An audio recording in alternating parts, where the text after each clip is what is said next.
Day 4 dawned with an ominous scowl from the sky, but it wasn't actually raining, so I set off. The back half's out of the water, but this does seem to be floating, or at least rocking as I went by.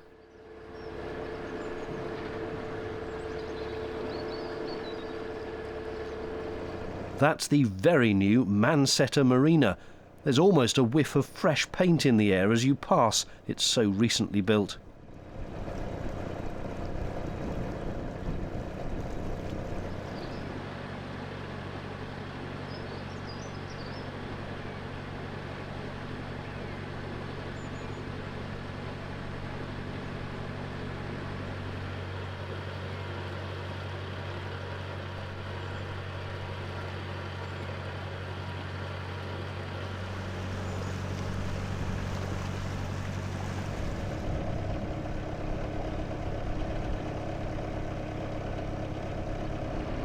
I came almost to a halt here, giving this oncoming boat space to get through the bridge and past the moored boat.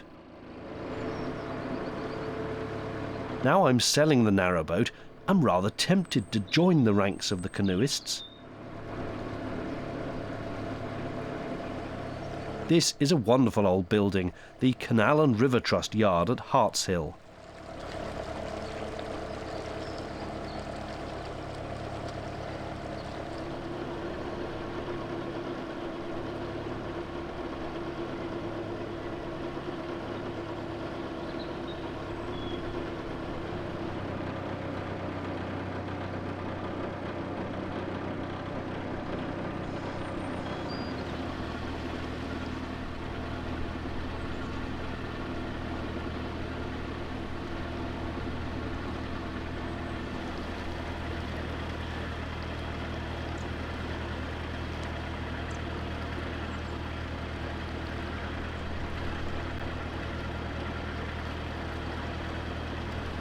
A cow ambled purposefully towards the canal.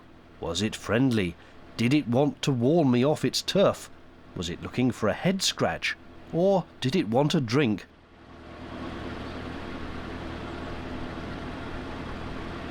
Nope, it wanted to test its camouflage. I see you. There's been a lot of consolidation in the marina world lately, and Springwood Haven here is one of the many now owned by a large group. ABC Leisure, who have marinas, hire fleets, campsites and more, just added this site to their portfolio. Their branded boats will look familiar if you saw my video last year about hiring. You can see several of the marina berths are now devoted to the hire fleet.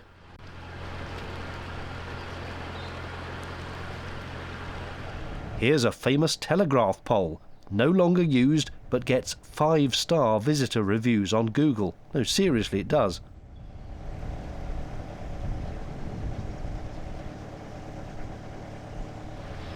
And so we come to Nuneaton, one of many Etons in England, that suffix meaning water settlement in Anglo-Saxon. The water wasn't the canal, of course, that came much later, but the River Anker, which runs through the middle of the town. And it's Nuneaton because a priory was built here in the 12th century.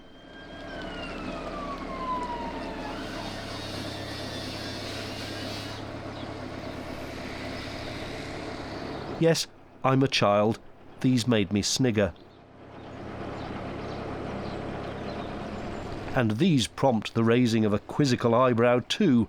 It's someone's back garden.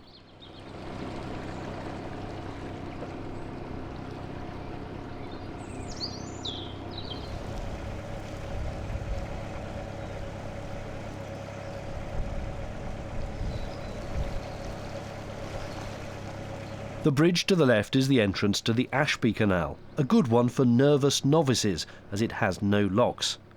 I made a series of videos up there, see the links in the video description.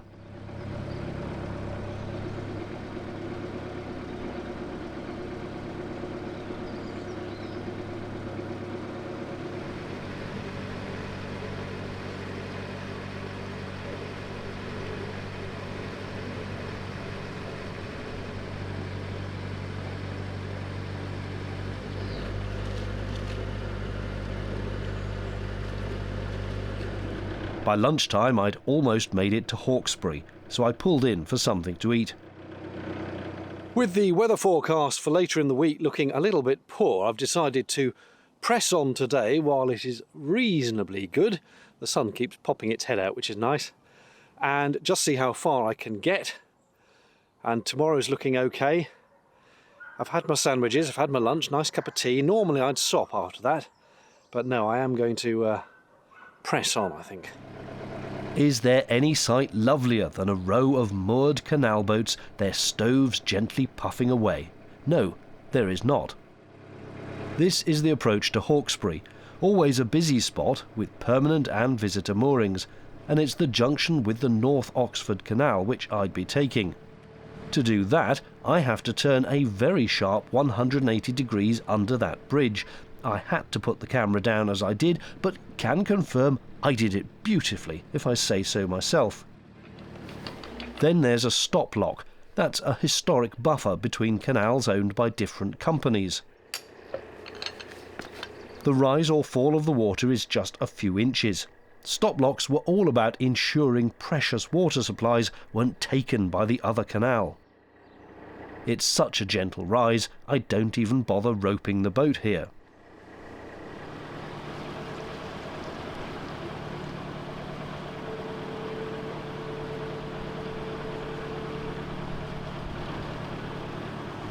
This then is the top end of the North Oxford Canal, also busy with moorings and a popular spot in part for the local pub.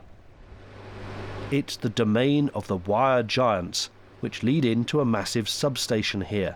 The air actually crackles as you go past.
At the village of Anstey, I thought I'd come up against the first height test of my new antenna pole on the cratchboard, but there's more space than at first appears, and I went straight under.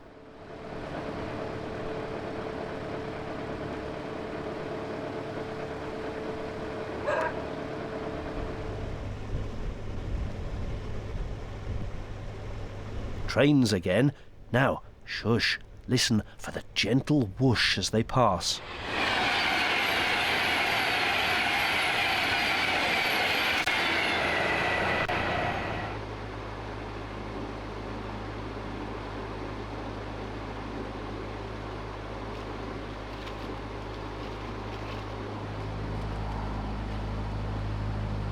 The trouble with the North Oxford Canal, particularly once you've gone past Anstey, is that the sides are all sloping rocks which are very unpleasant to moor against, as standard fenders don't hold you off, so the boat crashes against the rock all night. And as you can see, the sun was beginning to go down, which meant I seriously had to get my skates on. There's nowhere to pause here at Stretton Stop, and I was beginning to get anxious, because if there was no space left at All Oaks Wood up ahead, I'd be driving in the dark until I found the next decent moorings. So I shot past this old disused arm,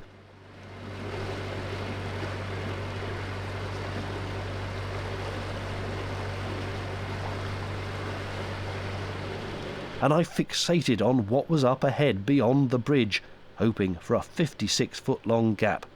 Please, please, please let there be a space. I'd had enough by this point. And hurrah! It could not have been more perfect. I was so relieved, and I met some lovely neighbours for a quick chat too.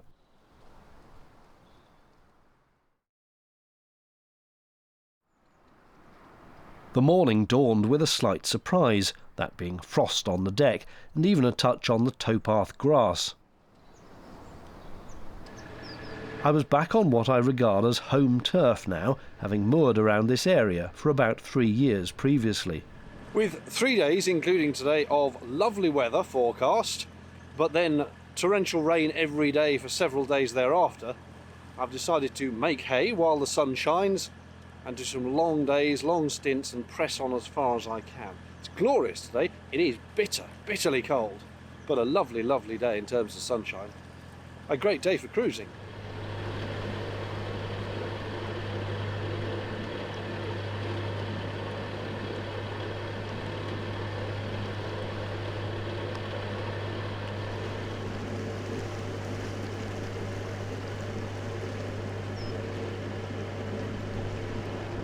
These iron bridges are a very typical feature of this canal.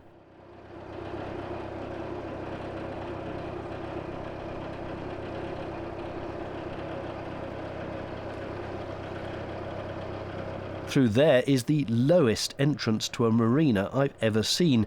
You need to clear your roof before trying that one.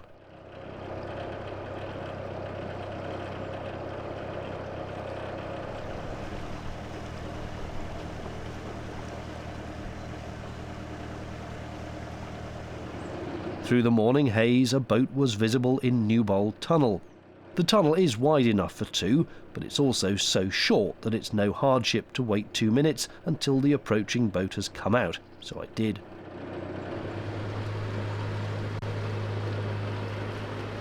This would also be my first tunnel since reattaching my lamp onto the new cratchboard, and I was anxious to check it was pointing the right way, which is to say upwards and to the right, so as not to dazzle oncoming boaters. As you can see, it was, with the tunnel wall and roof being illuminated rather than the way ahead. It's more to do with not hitting the sides than seeing where you're going. As you come into Rugby, the canal goes over a couple of tiny aqueducts dating from the 1820s when the canal was straightened out. Here's the second one.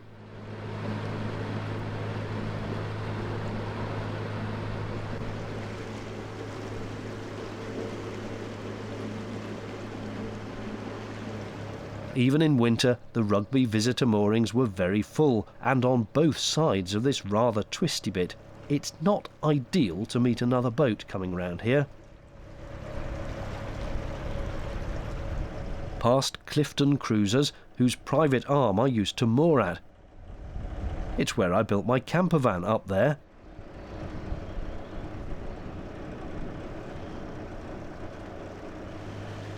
And just the other side, this bridge, which was being built last time I came through, it's now a completed road to a colossal new housing development, which you'll see in a minute. First, the 3 pairs of locks at Hill Morton, the busiest locks in the country apparently. In the cruising season they have volunteers to help here, but in March it was DIY. Or was it?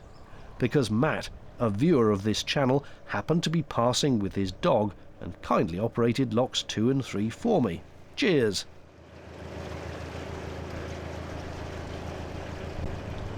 There's that housing estate, over 6,000 new homes across 1,200 acres of land, all very expensive, as new builds inevitably are.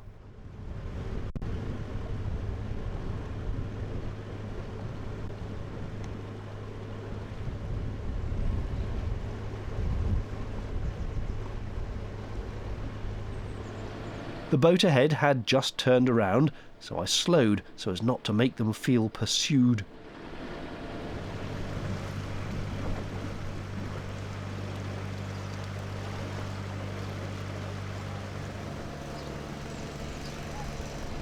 The wind was picking up, and I'd intended to get near-ish to Braunston by the close of play. This would do, still a mile away or so, but a perfect mooring spot.